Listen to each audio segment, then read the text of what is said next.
So, meron tayong natutunan, yung paggamit ng hashtag.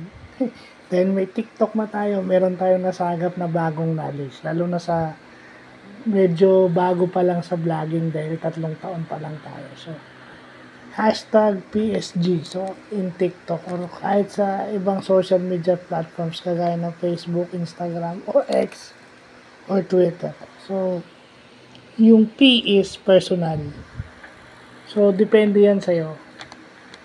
So, depende yan kung anong gusto mo. Basta galing sa'yo yung P kasi personal. So, halimbawa, yung S, halimbawa, nag-vlog ako about differential or integral calculus. So, pwede ko ilagay na hashtag nag-vlog ako about certain topics sa integral and differential calculus. So, pwede ko ilagay hashtag integral calculus, meron namang hashtag differential calculus.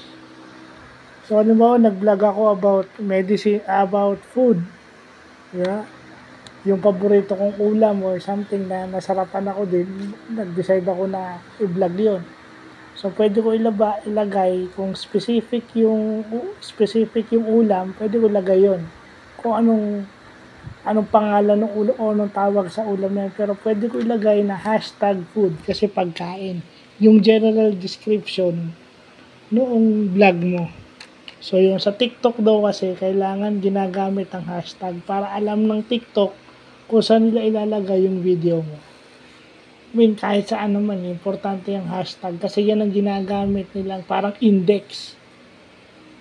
Pag nag-type yung user, isa yung videos mo na may hashtag na pwede nilang ilabas kung hinahanap nila yung certain topic mo. So, yan, may natutunan tayong pang IT vlog ngayon. So, yun lang po.